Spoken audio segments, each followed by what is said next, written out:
वंदे मातरम, जय धन्वंतरी।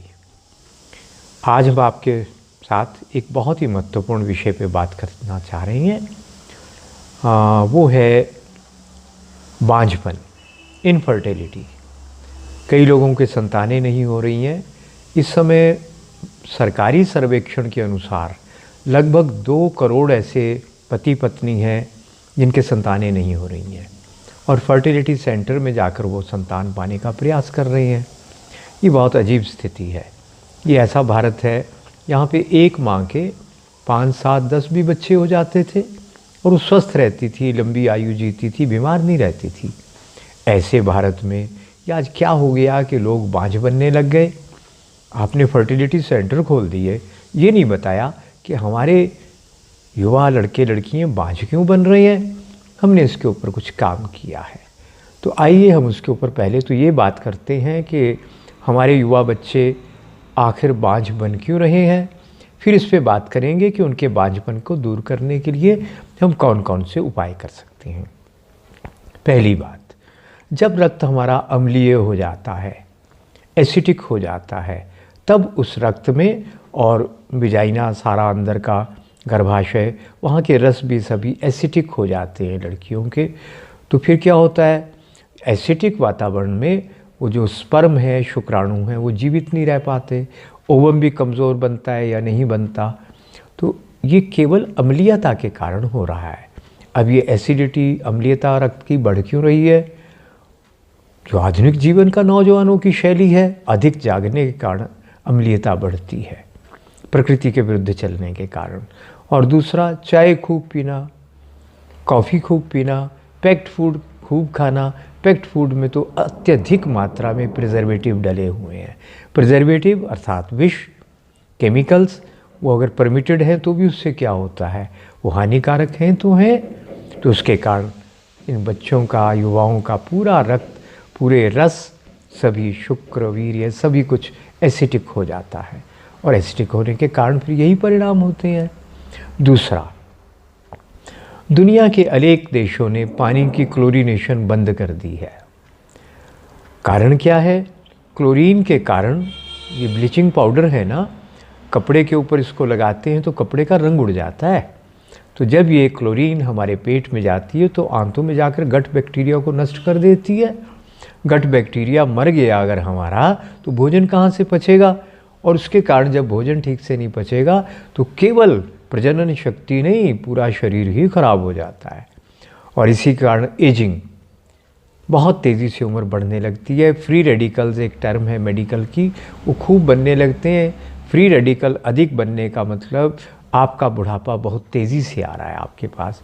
युवा अवस्था में ही लोगों की झुर्रियाँ पड़ने लगती हैं और इसके कारण गाल ब्लैडर का कैंसर, आपका यूरिन ब्लैडर का कैंसर, आंतों का गल जाना, बेकार हो जाना, ये सब हो रहा है। तो ये पानी की क्लोरीनेशन बंद होनी चाहिए। पर यदि बंद ना हो क्लोरीनेशन, हमारे तो हाथ में नहीं है, तुरंत तो होगा नहीं। तो क्या करना है? हमारा एक वीडियो है जिसमें हमने बताया है कि पानी के विषयों को समाप्त करने के लिए आप उसमें एंजाइम का प्रयोग करें। 1 लीटर में 10 बूंदें बहुत हैं, इतना डालकर उसका प्रयोग करें। कैसे बनाना एंजाइम, वो आप नेट हमारे उसमें वीडियो में देख लें। दूसरा, नमक। नमक के बारे में जो आपको आयोडीन वाला नमक दिया जा रहा है, इसके बारे में जो इतिहास मिलता है वो ये है, इस नमक के कारण लगभग 51 देशों में संतानों का जन्म होना बंद हो गया और वहाँ पे जनसंख्या कम होने लगी। तब वहाँ के वैज्ञानिकों ने खोज की तो समझ आया कि आयोडाइज साल्ट के कारण हो रहा है ये। उन्होंने नमक बंद किया तो फिर से संतानें होने लगी। एक अगला कारण हो गया।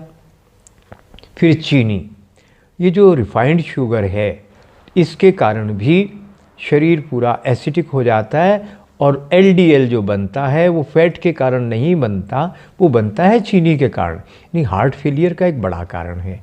इसके ऊपर विस्तार से बताने का समय नहीं है, हमारा वीडियो लंबा हो जाएगा, पर और जगह हमने वीडियो में ये सब कुछ बताया हुआ है, वहाँ विस्तार देख लीजिएगा।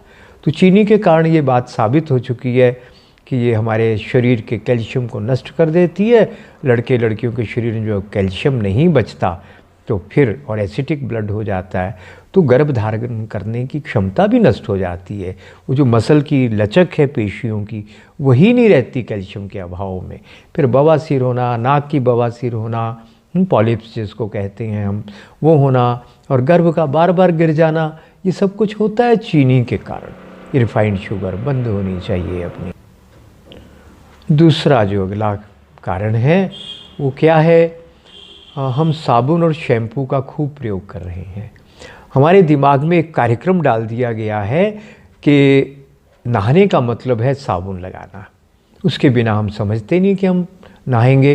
ये सोच भी नहीं सकते आज की युवा पीढ़ी तो कि हम बिना साबुन के नहा लेंगे। पर सच बात क्या है, सही बात ये है कि आपका साबुन चाहे 5-10 रुपये वाला हो, चाहे 50-100 रुपये वाला हो, सभी साबुन सोडियम लॉरिल सल्फेट से बने हैं। उसको फोमिंग एजेंट बोलते हैं, झाग पैदा करता है। तो वो कैंसर पैदा करता है। तो कैंसर तो जब होगा तब होगा, अभी आपके शरीर की इम्यूनिटी को तो ख़त्म कर रहा है ना, और इम्यूनिटी को ख़त्म कर रहा है, रोगों से लड़ने की ताकत यानी ख़त्म हो रही है। तो आप ही बताइए, स्वस्थ ओवम लड़कियों के शरीर में कैसे बनेंगे अंडे? स्वस्थ शुक्राणु लड़कों के शरीर में कैसे बनेंगे? नहीं बन सकते। हमने प्रयोग करके देखा है, साबुन शैम्पू लगाने के बाद जो महिला, जो लड़की बाहर निकलती है, उसके चेहरे का रंग उड़ जाता है, दुर्बलता उसी समय आ जाती है, एक ही बार में। इतने तेज़ जहर उसमें डाले हुए हैं। फ्लेवर परमिटेड है, पर है तो जहर ही, वो डाले गए हैं उसमें। और कलर भी, वो सभी के सब प्रिजर्वेटिव डाले हैं, वो सब के सब जहर हैं। उसके कारण आपका पूरा शरीर विषैला बन रहा है। हैंड वाश आजकल बहुत रिवाज हो गया है। कोरोना काल में हैंड वाश लगाने का एक बार समाचार छप चुका है। भारत के जो स्वास्थ्य मंत्री है, उनका ये वक्तव्य छप चुका है, और ये जो विष आपके हैंड वाश में है वही सैनिटाइज़र में है। सैनिटाइज़र में भी उतने ही विष हैं। तो जो स्वास्थ्य मंत्री का वक्तव्य है वो हैंड वाश के बारे में नहीं, वो सैनिटाइज़र के बारे में आया है कि उससे कैंसर हो सकता है। फिर हमारे लड़के लड़कियों में एक बड़ा, पिछले 15-20 साल से 30 साल से एक दौड़ लग चुकी है लड़कियों में। उनको ब्यूटी क्वीन बनना है, अपने कॉलेज की, अपने शहर की, अपने प्रदेश की, सारे दुनिया की ब्यूटी क्वीन बनना है। भारत में लगातार 5-6 ब्यूटी क्वीन हो गई। तो एक षड्यंत्र क्या था, ये शरारत क्या थी कि अपने सौंदर्य प्रसाधन अरबों रुपए के बेचने हैं। कभी ये समय होता था भारत का, आज से 500-700 साल पहले, यूनान का इतिहासकार प्लिनी आपके बारे में लिखता है कि भारत से सौंदर्य प्रसाधन मंगवाना बंद कर दो, नहीं तो अपना सारा चांदी भारत में चला जाएगा, हम निर्धन होते जाएंगे। और इसलिए उस पर प्रतिबंध लगाया। तो हमारे सौंदर्य प्रसाधन इतने अच्छे थे कि यूनान की महिलाएं उसको तस्करी के द्वारा मंगाती थी और बहुत महंगा खरीद कर प्रयोग करती थी, और बदले में वहाँ चांदी बहुत था। भारत में नदियों की तरह बहकर चांदी आता था 500-700 साल पहले। हमारी लड़कियाँ जहर लगा रही हैं ब्यूटी क्वीन बनने के चक्कर में। वो जो प्रचार हुआ ना साबुन शैम्पू का, इन सब के अंदर वो जहर डाले गए हैं। 1000 से अधिक जहर हैं जो हार्मोन डिसरप्टर हैं, आपके हार्मोन को ही ख़राब कर देते हैं अंदर, और उसके कारण लड़कियां बांझ बन रही हैं। लड़कियों को माँ बनने की क्षमता ही उनकी नष्ट हो जा रही है। और सौंदर्य बहुत दूर की बात हो गई। जितनी लड़कियां सौंदर्य प्रसाधन महिलाएं लगाती है, उनकी सुंदरता प्रतिदिन समाप्त हो रही है। तन की और मन की स्वास्थ्य को भी ये नष्ट कर रही हैं। ऐसा अनेक प्रयोगों के द्वारा हम सिद्ध कर चुके हैं। आप भी इसके बारे में विचार करिए। हमारे देश में कभी चरित्र का बड़ा महत्व हुआ करता था। आधुनिक जीवन शैली के प्रचार में चरित्र का महत्व समाप्त हो गया। अब व्यभिचारी जीवन को जीवन का एक आवश्यक अंग, बिना विवाह के लड़के लड़कियों का साथ रहना, विवाह से पहले शारीरिक संबंध बनाना, ये सब एक आम बात बन गई है। प्रभाव क्या है इसका? हमारे युवाओं को, भोले भाले लड़के लड़कियों को समझाया है, कोई फ़र्क नहीं पड़ता इससे। पर फ़र्क क्या पड़ता है, इसके ऊपर हमारा लेख पढ़ लीजिए आप। यदि आप लिखेंगे ब्रह्मचर्य की बाई राजेश कपूर, ब्रह्मचर्य की अद्भुत ऊर्जा या काम वासना की अद्भुत ऊर्जा, तो आपको तुरंत सबसे ऊपर वो साइट खुल जाएगी। इसी के ऊपर हमारा वीडियो भी बना हुआ है, आप वो भी देख सकते हैं। हमारे युवाओं को बड़े धोखे में रखा गया है। जीवन का पूरा सार, इंटेलिजेंस, योग्यता, बुद्धि, स्वास्थ्य, स्मृति, सब कुछ ये प्रजनन शक्ति ही है, और हमारे युवाओं का जीवन बर्बाद हो रहा है। एक घटना मुझे लगता है यहाँ पे ज़रूर बता देनी चाहिए। ABS इंजीनियरिंग कॉलेज के युवा लड़के लड़कियाँ भी वैसे ही थे जैसे सारे भारत के आजकल हैं। तो वो बताते थे 50 मिनट का जो हमारी क्लास होती है, तो कहते थे कि सर हमें 1 या 2 मिनट भी अपने टीचर की बात हम फोकस होकर, एकाग्र होकर सुन नहीं पाते, ऊपर से निकल जाता है सब कुछ। जब हमने उनको जो है संयम का महत्व बताया तो जानते हैं क्या हुआ, उन सब ने उसका पालन किया। 1700 लड़के लड़कियों ने किया। पहले साल के जो थे वो कॉलेज पूरे यूपी में सन 16 में पहले नंबर पे आ गया। परिणाम इतनी अच्छी आई, इतनी स्मृति बढ़ गई। स्मृति भी यही है।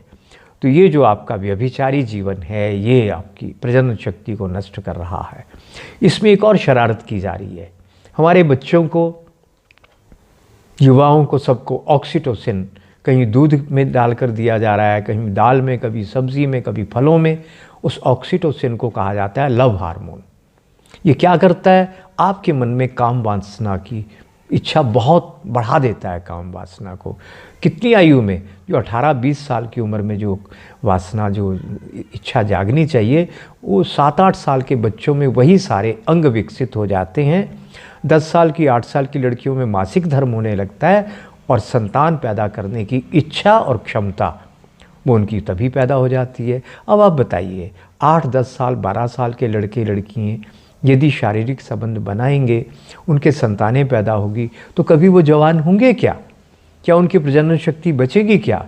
इस प्रकार भारत को बर्बाद करने का एक बहुत बड़ा कार्यक्रम चल रहा है। हम सब मिलकर ये बात अपने देश के देशभक्त प्रधानमंत्री तक यदि पहुंचा सकें, हम तो ये वीडियो बनाते जा रहे हैं और आशा कर रहे हैं उन तक ये बात पहुंचे और ये उसके ऊपर रोक लगाएं। तो ये एक और तरीका है अपने बच्चों को, आपको जो है नकारा बना देने का। फिर उसके बाद है आपके जो ये है पेड़ पौधे आपके आसपास, और GM फसलें। ये GM फसलें, हमें बताया जा रहा है कि देश को और भूखा मरने से बचाना है तो आपको GM फसलें उगानी होगी। झूठ बोलते हैं, हम साबित कर देंगे वो झूठ बोलते हैं। हम दुगनी फसल उगाकर बताएंगे उनसे GM क्रॉप की जितनी होती है, बिना जहर के। GM फसलों से कैंसर होता है, ये दुनिया भर के सैकड़ों रिसर्च पेपर है। तो आपकी तो प्रजनन शक्ति को नष्ट कर देने का एक तरीका है। आपके चारों ओर जो एक्जोटिक प्लांट बोलते हैं जिनको, वो एक्जोटिक नहीं है। विदेश से आए हुए पौधों को एक्जोटिक कह देते हैं ना हम, वो सब में लैब में बनाए हैं। ऐसे पेड़ पौधे बनाए हैं जिनको लगाने से ज़मीन, हवा और पानी विषैले बन रहे हैं, और आपका पूरा नेगेटिव एनर्जी आप तक आ रही है और आप भी बीमार पड़ रही है। तो GM क्रॉप आपके खाने में, फल सब्जियां सब कुछ, और ऊपर से ये पेड़ पौधे आपके चारों ओर नेगेटिव एनर्जी के, उसके कारण ये बांझपन नहीं होगा तो क्या होगा, होना ही है वो तो। बड़ा परस्पर विरोधी व्यवहार हमारे तंत्र का, व्यवस्था का है। हमको बताया जा रहा है प्लास्टिक के कारण भूमि विषैली हो जाती है। हमारे बड़े बड़े समुद्रों में मछलियां मर रही हैं क्योंकि वहाँ पे प्लास्टिक टनों डाल दिया है, और उसके कारण इतना विष पैदा हो रहा है, मछलियाँ मर रही हैं। वो जो प्लास्टिक इतना ख़तरनाक है, उसको आपको दिया जा रहा है। कैसे? आपके अंडरगारमेंट लड़के लड़कियों के प्लास्टिक नायलॉन के हैं कि नहीं? जब हम कठोर प्लास्टिक में प्लास्टिसाइज़र कैटेगरी के इस वर्ग के केमिकल डालते हैं तो वो एकदम नरम बन जाता है। उसी की चप्पल, उसी का धागा, उसी की जुराब, उसी के जो अंदर पहनने के कपड़े, उसी के बाहर पहनने के कपड़े। अब बताइए, जिसके कारण मछलियाँ मर रही हैं, ज़मीन जहरीली हो रही है, वो आपके जीवन में आ गया। और आपके ऊपर ओढ़ने की रजाई पॉलीफिल, वो भी वही, बैठने के गद्दे सब कुछ वही। नीचे से भी डाइऑक्सिन आपके शरीर में जा रहा है और बवासीर हीट पैदा हो रही है, कमर में भी जा रहा है, आपकी रीढ़ खराब हो रही है, डाइऑक्सिन फेरॉन उसकी हीट के कारण, गद्दे भी वही हैं। और ऊपर ओढ़ने के कारण मैं तो इतना बीमार हो गया, एक रात हम पॉलीफिल की रजाई लेकर सोए, 2 रात सो नहीं पाया अगले बार। इतना मन का तनाव और ब्लड प्रेशर बढ़ गया मेरा, वही तकिए पॉलीफिल के। आपके जीवन में प्लास्टिक ही प्लास्टिक भर दिया है, तो उसको कैसे निकालना है? सरल तो नहीं है, सोचिए। मगर एक बहुत मूल्यवान जानकारी बताएंगे जो कहीं रिसर्च पेपर में नहीं है। वो क्या है?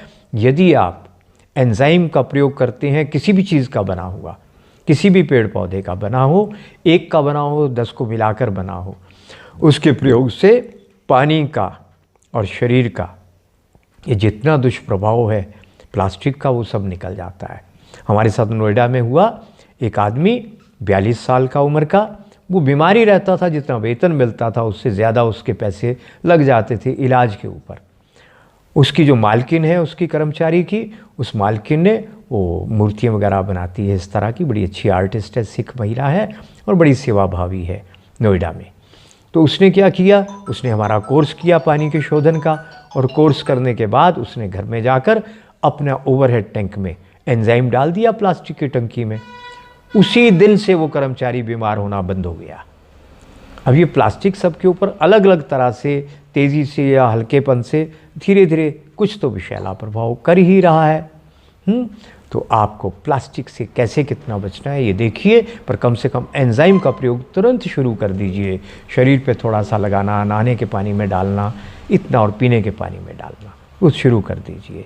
फिर पैक्ड फूड आपके जितने हैं, फास्ट फूड है और बेकरी के जितने भी आपके आहार हैं, उन सब के अंदर भी तो वही जहर पड़े हुए हैं और बड़ी योजना से डाले गए हैं। आपके जो प्रोसेस्ड फूड बनाने वाले लोगों उनको बताया इससे एडिक्शन होगी, ज़्यादा माल बिकेगा, और असली हिडन एजेंडा क्या है? आपको नकारा बना देना, आप संतानों को जन्म ना दे सके, इस प्रकार की सारी व्यवस्था है। इसको सबको समझिए, और हर चीज़ का देसी समाधान हम आपको देंगे। हम कोर्स करवाएंगे आप लोगों को। यहाँ पे आइए, यहाँ आपका आवासीय शिविर होगा, उसका जो खर्चा है वो तो लगेगा, तो वो आपको शिविर करवाएंगे। ये सारे प्रोडक्ट बनाना, सौंदर्य प्रसाधन भारतीय देसी बनाना, एंजाइम बनाना, अपना देसी साबुन बनाना, और किस प्रकार से किन किन चीज़ों के पैक्ड फूड की जगह कौन से आहार बनाना, ये सब कुछ आपको सिखाएंगे। आप सुंदर स्वस्थ बन सके, बुद्धिमान बन सके। वैसे तो आप बहुत बुद्धिमान हैं, मगर और बुद्धिमान बन सके उसके तरीके बताएंगे। उसके लिए आप हमारे पास आइए। ऑनलाइन भी हम आपको सिखाएंगे, उसके लिए भी आपको नंबर दिए जाएंगे, उनके ऊपर व्हाट्सएप करिएगा। और सबसे मूल्यवान एक बात जो मैं बताना चाहता हूँ वो ये है, हमारे जीवन भर के जो अनुभव हैं वो सब कुछ तो नहीं हम लिख सकते। एक किताब हमने छापी थी, 1000 किताब थी, वो बहुत जल्दी समाप्त हो गई। फिर हमने उस किताब में कमियाँ रह गई थी, 4-5 महीने उन कमियों को दूर करने में लग गए। फिर से वो किताब तैयार हो गई है और 1 अप्रैल को वो किताब छप कर आ जाएगी। आप वो किताब लेना चाहें तो उसके लिए भी आप व्हाट्सएप करिए, वो किताब भी आपको हम भेजेंगे। उसका जो भी निर्धारित मूल्य होगा वो आपको बता देंगे। ये बात ज़रूर ध्यान रखिएगा, आपको फ़ोन नहीं करना है। जो आपको नंबर 2 दिए जाएंगे हैं उनके ऊपर केवल व्हाट्सएप मैसेज करिए और धैर्य से फिर प्रतीक्षा करिए, आपको जवाब आएगा। अगले वीडियो में हम आपको बताएंगे कि बांझपन को, स्टेरिलिटी को दूर करने के लिए क्या क्या देसी घरेलू उपाय करने हैं। तब तक के लिए नमस्कार, वंदे मातरम।